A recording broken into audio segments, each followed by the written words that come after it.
দিব্যত্রয়ী চ্যানেলে আপনাদের সকলকে স্বাগত। অচিন্ত্য কুমার সেনগুপ্তর লেখা পরম পুরুষ শ্রী শ্রী রামকৃষ্ণ থেকে পাঠ। আজ পর্ব 83। ওম স্থাপকায় চ ধর্মস্য সর্বধর্মস্বরূপিণে অবতার বরিষ্ঠায় রামকৃষ্ণায় তে নমঃ। আজ নরেন এখানে খাবে, ঠাকুর বললেন এসে নবতে। বেশ ভালো করে রাঁধো। মুগের ডাল আর রুটি করল সারদা, তাই খেলো নরেন এক পেট। খাবার পর ঠাকুর জিজ্ঞেস করলেন, ওরে কেমন খেলি? বেশ খেলুম, যেন রুগীর পথ্য। ঠাকুর ব্যস্ত হয়ে উঠলেন, নবতের উদ্দেশ্যে চেঁচিয়ে বললেন, ওকে ওসব কি রেঁধে দিয়েছ? ওর জন্যে ছোলার ডাল আর মোটা মোটা রুটি করে দেবে। তাই আবার করে দিল সারদা, তাই আবার খেলো নরেন। নরেনের হচ্ছে বেটা ছেলের ভাব, নিরাকারের ঘর, পুরুষের সত্তা। ও হচ্ছে পুরুষ পায়রা। পুরুষ পায়রার ঠোঁট ধরলে ঠোঁট টেনে ছিনিয়ে নেয়, কিন্তু মেয়ে ভাব, প্রকৃতি ভাব কার? বাবুরামের। ওর হচ্ছে প্রেমের ঘর। কিন্তু নরেন আসে না কেন? কেন দেখা দিয়ে আবার লুকিয়ে থাকে? নরেন আসেনি, কিন্তু সেদিন বাবুরাম এসে উপস্থিত। যখন 5 বছর বয়স, তখন যদি কেউ বলতো, তোর এমন বাবুর মতো চেহারা, তোকে একটি টুকটুকে সুন্দরী বউ এনে দেব, অমনি কচি কচি দুটি হাত নেড়ে অসম্মতি জানাতো। ও কথা বলো না, ময়ে যাব ময়ে যাব। সেই বাবুরাম। বড় বোন কৃষ্ণ ভাবিনী, শ্যামবাজারের বলরাম বোসের স্ত্রী, ঠাকুরের রসদদার বলরাম বোস। যখন আসবে এখানকার জন্যে কিছু নিয়ে এসো, শুধু হাতে আসতে নেই।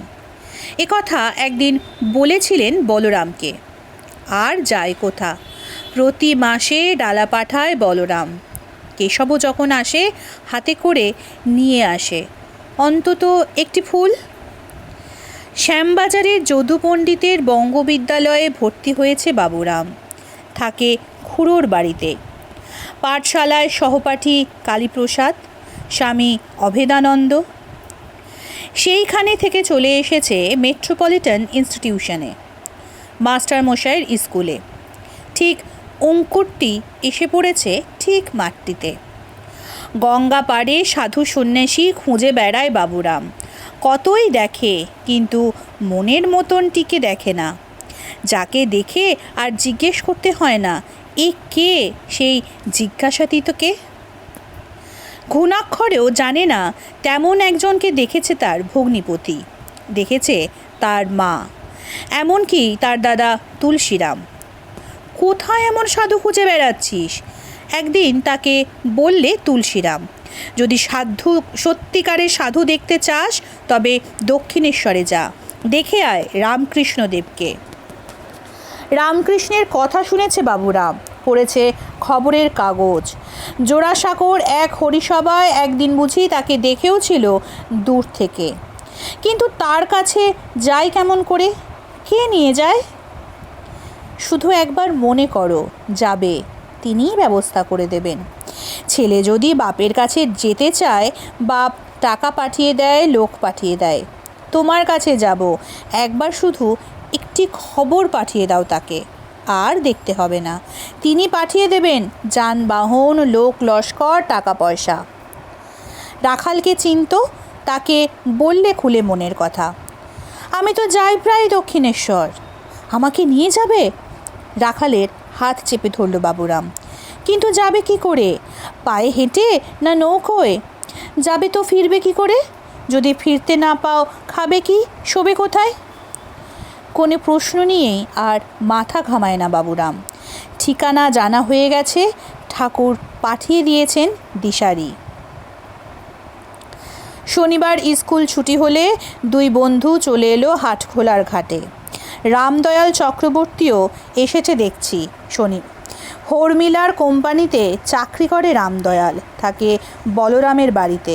সেও দক্ষিণেশ্বরের যাত্রী। পৌঁছতে সেই সন্ধে। ঠাকুর ঘরে নেই। রাখাল কখন চলে গেছে মন্দিরের দিকে। বাবুরামকে বসে থাকতে বলে গেছে, তাই বসে আছে বাবুরাম। বসে আছে প্রার্থনার মতো। প্রসাদের জন্যে যে প্রতীক্ষা, তাই প্রার্থনা। কতক্ষণ পরে রাখালের কাঁধে হাত রেখে ভাবাবিষ্ট ঠাকুর ঘরে ঢুকছেন। টলছেন মাতালের মতো। হতবাকের মতো তাকিয়ে রইল বাবুরাম। চোখের সামনে এ এক নয়ন ভুলানো। ছোট খাটটিতে বসলেন ঠাকুর। রামদয়াল পরিচয় করিয়ে দিল। বলরামের আত্মীয়? তাহলে তো আমাদেরও আত্মীয়। হঠাৎ উঠে দাঁড়িয়ে ডাকলেন বাবুরামকে, এসো তো, আলো এসো তো একটিবার, তোমার মুখখানি দেখি। ঘরের কোণে মিটমিটে একটি দীপ জ্বলছে, সেইখানে বাবুরামকে টেনে আনলেন ঠাকুর। বাবুরামের ভক্তি নম্র কিশোর মুখখানি দেখলেন এক দৃষ্টে। বললেন, বাহ, বেশ ছেলেটি তো।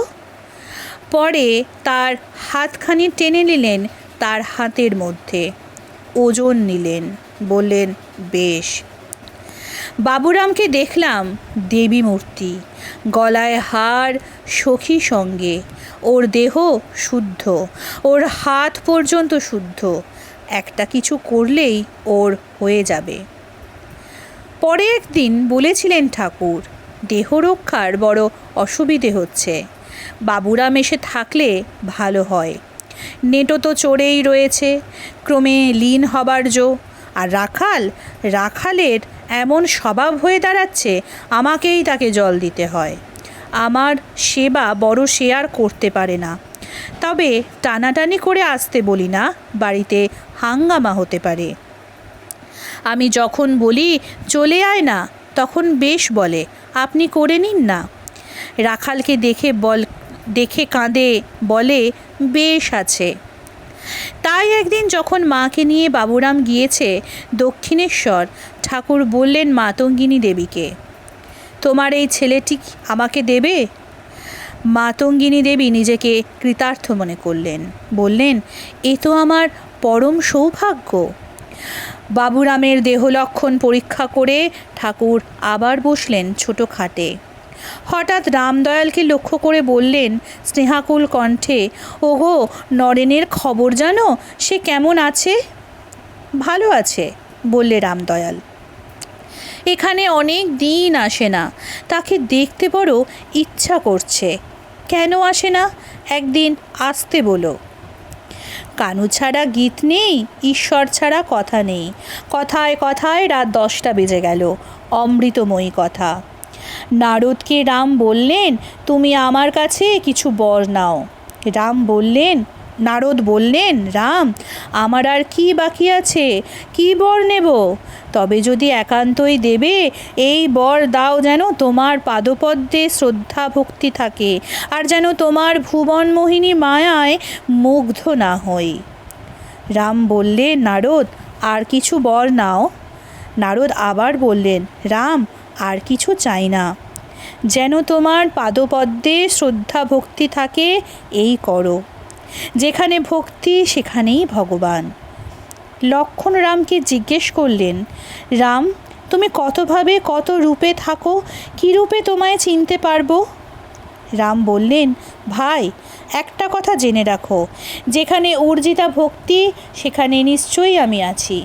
উর্জিতা ভক্তিতে হাসে, কাঁদে, নাচে, গায়।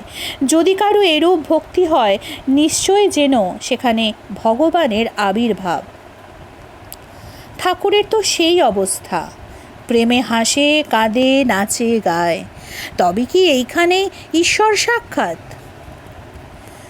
বাবুরামকে ঠাকুর যখন আত্মীয় বললেন, তখন তার মানে কি বাবুরাম ঠাকুরের ভক্ত, অন্তরঙ্গদের একজন? রাত 10টা বেজে গেছে। ঠাকুর বললেন, এবার খেয়ে নাও সকলে। রামদয়াল আর বাবুরাম বারান্দায় শুলো। রাখাল ঠাকুরের সঙ্গে এক ঘরে। শয়ন যেন সাষ্টাঙ্গ প্রণাম, এই শুধু মনে হতে লাগলো বাবুরামের। যেন বা মাতৃ অঙ্কে মাথা রেখে শিশুর মতো ঘুমিয়ে আছে। জলে স্থলে অন্তরিক্ষে নিগুড় শান্তি, যেন কোনো গভীরের দেশে এসে সহজ বিশ্রাম পেয়েছে আজ। ওগো ঘুমুলে? অত্যন্ত মধ্যরাত্রেই হঠাৎ করুণ স্বরে কেঁদে উঠল নাকি? বাবুরাম চোখ চাইল, দেখল ঠাকুর বালকের মতো পরনের কাপড়খানি বগলের নিচে ধরা, রামদয়ালের শিরের কাছে দাঁড়িয়ে ডাকছেন। দুজনে ঘুম ফেলে উঠে বসল। বললে, আগে না, ঘুমোইনি।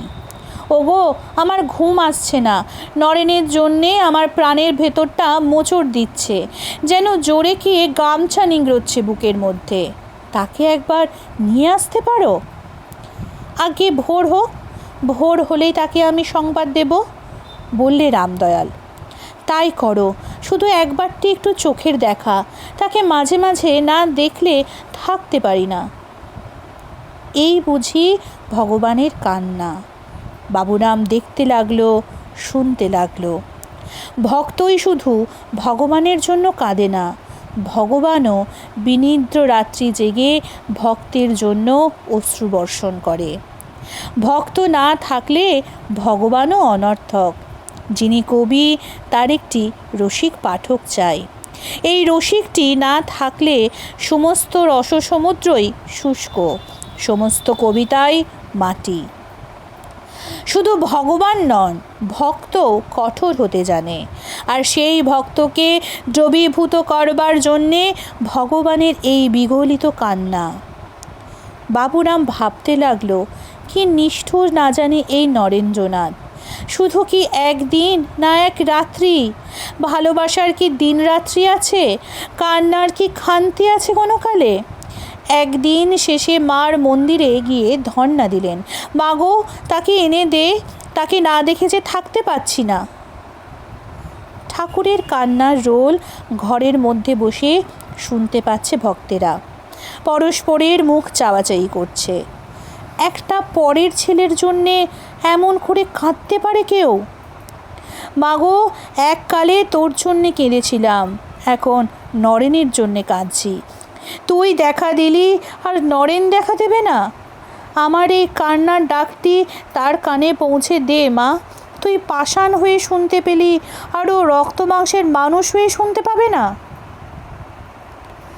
আবার ভক্তদের মধ্যে এসে বসেন ঠাকুর। বলেন, এত কাঁদলাম, কিন্তু নরেন্দ্র তো এলো না। সে এত বোঝে, আর আমার প্রাণের টানটাই বোঝে না।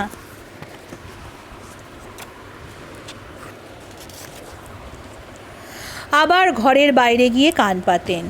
ওই বুঝি শোনা যাচ্ছে তার পায়ের শব্দ, তার দরাজ কণ্ঠস্বর। কোথাও কিছু নেই।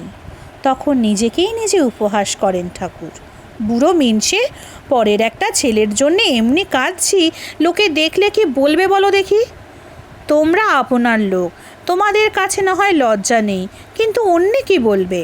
অন্যে কি বলবে ভেবেও তো সামলাতে পারছি না। সেবার ঠাকুরের জন্মোৎসব করছে ভক্তরা। নতুন সাজে সাজিয়েছে ঠাকুরকে। চন্দন চর্চিত পুষ্পমালা দুলিয়ে দিয়েছে গলায়। আনন্দের হাটবাজার বসে গিয়েছে চারদিকে। রামদত্ত প্রসাদ বিলোচ্ছে। গোষ্ঠ মিলন গান শুরু হবে এবার। কিন্তু ঠাকুর মাঝে মাঝে একটা বিষণ্ণতার রেখা টানছেন। তাই তো নরেন্দ্র এখনও এলো না। নরোত্তম কীর্তন গাইছে। যার কীর্তন তিনি মাঝে মাঝে আখর দিচ্ছেন, মাঝে মাঝে আবার তা কান্নার আখর। কই নরেন্দ্র, কই? নরেন্দ্র ছাড়া সমস্ত ব্যঞ্জন আলুনি, সমস্ত ব্যঞ্জনা বিস্বাদ। উন্মনা ভাবে কখন একটু তন্ময় হয়েছিলেন ঠাকুর, নরেন হঠাৎ এসে তাকে প্রণাম করলে। ঠাকুর লাফিয়ে উঠলেন। তার আনন্দ তখন আর দেখে কে? একেবারে নরেন্দ্রের কাঁধে চেপে বসলেন, বসেই গভীর ভাবাবেশ। আর নরেন প্রেমময়ের স্পর্শে বেদান্তবাদীর কাঠিন্য গলে যেতে লাগলো। দুটি পরিপূর্ণ চোখ আচ্ছন্ন হয়ে গেল অশ্রুতে। চারদিকে আনন্দের ঢেউ বইতে লাগলো সেবার স্রোতস্বিনী। ঠাকুর খাচ্ছেন, প্রসাদ লোভে ভক্তরা তাকে বেষ্টন করে আছে। হঠাৎ 2-4 গ্রাস খেয়ে ঠাকুর বলে উঠলেন, নরেনের গান শুনব, গান শুনতে শুনতে খাবো। তার গুণগান শুনবার জন্যে মহামায়া নরেনকে অখণ্ডের ঘর থেকে নিয়ে এসেছেন। তা ওর গান শুনলে আমার ভিতরে কি হয় জানিস? আমার ভিতরে তিনি ফস করে ওঠেন। নরেন গান ধরল, নিবিড় আধারে মাতোর চমকে অরূপ রাশি, তাই যোগী ধ্যান ধরে হয়ে গিরি গুহাবাসী, অভয় চরণ তলে প্রেমের বিজলি খেলে, চিন্ময় মুখমণ্ডলে শোভে অট্টহাসি। গান শুনেই ঠাকুর সমাধিস্থ। অন্য রস ছেড়ে চলে গিয়েছেন অন্য রসে, আনন্দ রসে। কিন্তু ঠাকুরের পরিহাস রসও অফুরন্ত। বেলা 2টোর সময় ভক্তরা বসেছে পংক্তি ভোজনে। চিড়ে, দই আর চিনি পরিবেশন হচ্ছে। রামের কি ছোট নজর, বললেন ঠাকুর। আমার জন্মোৎসবে কিনা চিড়ের ব্যবস্থা করলো, এই শীতের দিনে চিড়ে দই। তার বদলে ঠাকুর গান ধরলেন, মন্ডা খাজা, খুরমা গজা, মোদক বিপণী শোভনম। ভক্তবৃন্দ উল্লাসের হিল্লোল তুলল। গান জমাবার জন্যে আরে আরে বলে ঠাকুর আখর দিচ্ছেন। এমন সময় এক ভক্ত হরি হরি বলে উঠল, সব রস মাটি। ঠাকুর হেসে উঠলেন, শালা এমন বেরসিক, রসগোল্লা না বলে হরি হরি বললে। এমন সময় ফের দই নিয়ে এলো। এই দেখে ঠাকুর হাত তুলে গাইতে লাগলেন, দে দই পাতে, ওরে বেটা হাঁড়ি হাতে, ওরা কি তোর বাবা খুড়ি, ওদের পাতে হাঁড়ি হাঁড়ি। একটা হুল্লোড় পড়ে গেল, আর তারই মধ্যে সেই অরসিক ভক্ত রসগোল্লা বলে জয় দিলে। ওম নিরঞ্জনং নিত্যমনন্তরূপং ভক্তানুকম্পাধৃত বিগ্রহং বৈ ঈশাবতারং পরমেশমিড্ডং তং রামকৃষ্ণং শিরসা নমামি। আজকের পর্ব এখানেই শেষ হলো। আগামী পর্ব আসবে আগামীকাল। সঙ্গে থাকুন, সুস্থ থাকুন, ভালো থাকুন। কেমন লাগছে অবশ্যই কমেন্ট সেকশনে জানাবেন, তাহলে আমারও ভালো লাগবে। নমস্কার, জয় ঠাকুর।